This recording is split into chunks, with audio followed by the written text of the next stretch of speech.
let me show you a very interesting situation that came up with one of my students in today's private coaching session. And this was the scenario.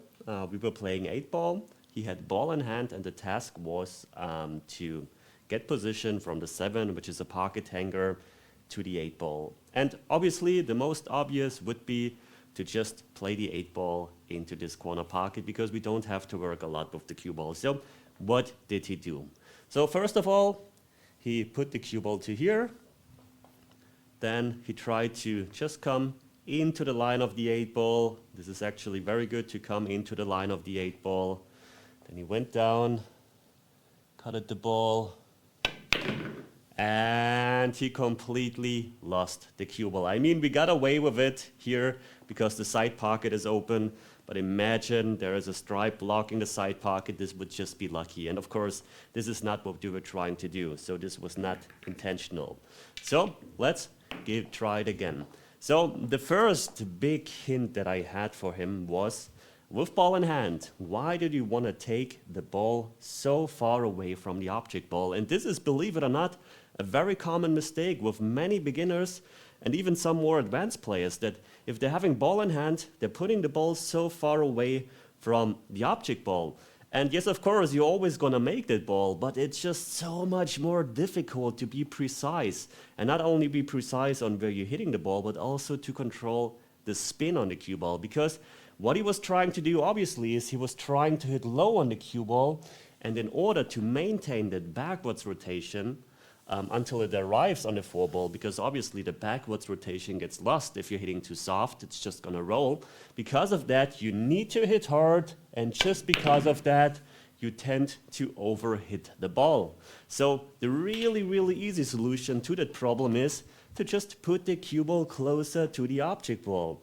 So, of course, not to here, but something like this is way easier, because now when you're hitting low, you can remain that backwards rotation, you can see, without hitting so hard. So it's much easier to control. And as I mentioned, not only the rotation is easier to control, but also the exact point you're going to hit on the object ball. Because on pocket hangers, what you have to understand is you can basically hit that ball everywhere and it's going to drop. So for example, I can hit it full in the face, just straight, it's going to drop.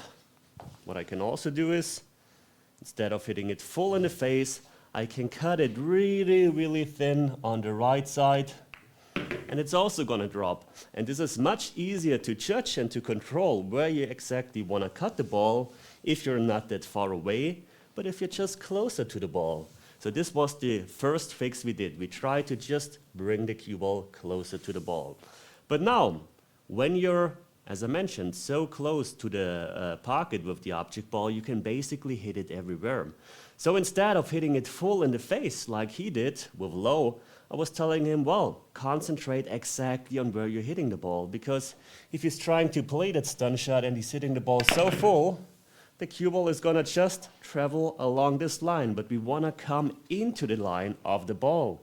So you have to really focus on where exactly you're cutting the ball, because as I mentioned, you can hit it anywhere.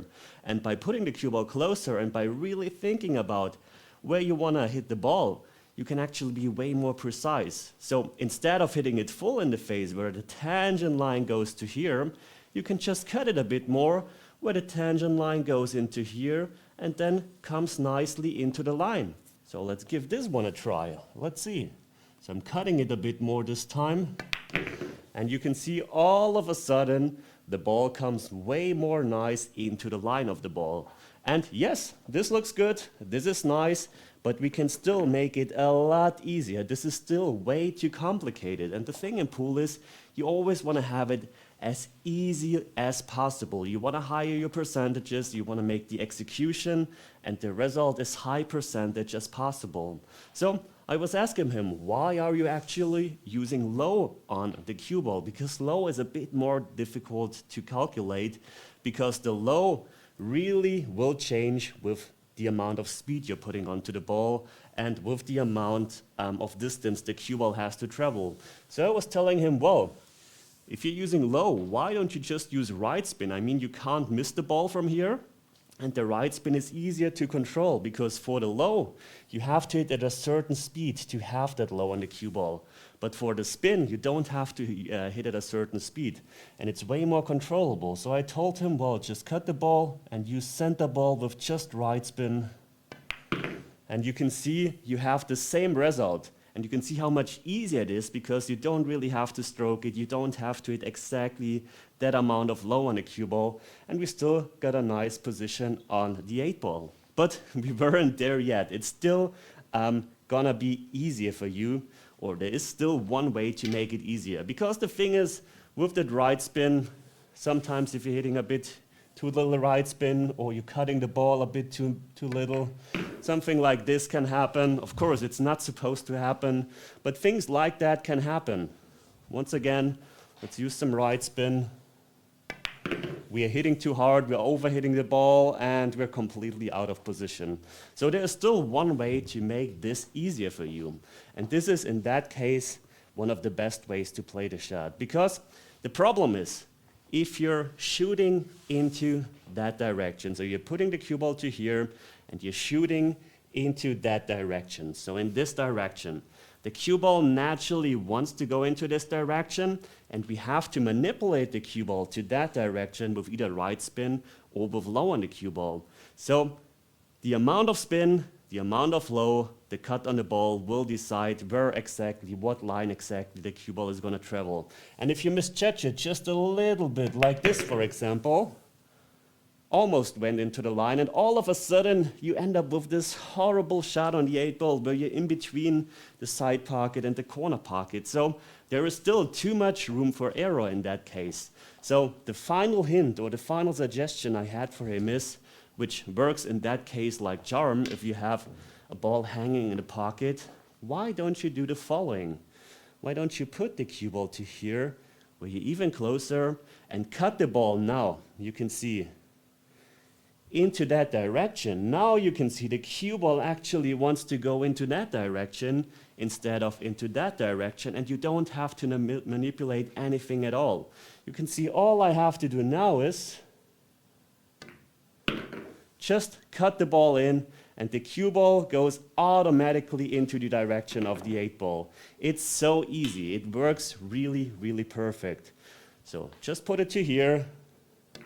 You can see how reliable it is, and I can judge the speed and the line much better than if I'm just trying to, first of all, put the cue ball all the way to here where I have to work with low, put the cue ball closer where I have to work with spin. No, if you're just shooting the ball into that direction, it's so much easier to actually find the right line, control the speed.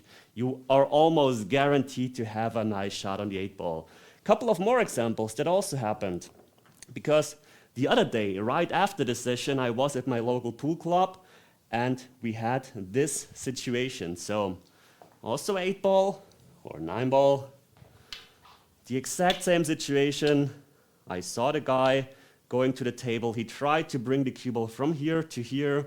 He put the cue ball, first of all, a bit too far away. He used some right spin, tried to pass the 5-ball, and that happened. So once again, it's the same concept. You don't want to do it that way because you have to manipulate the cue ball. It's the exact same shot. You're shooting into that direction. You don't have to do anything with the cue ball, and it's so much easier, and nothing can go wrong.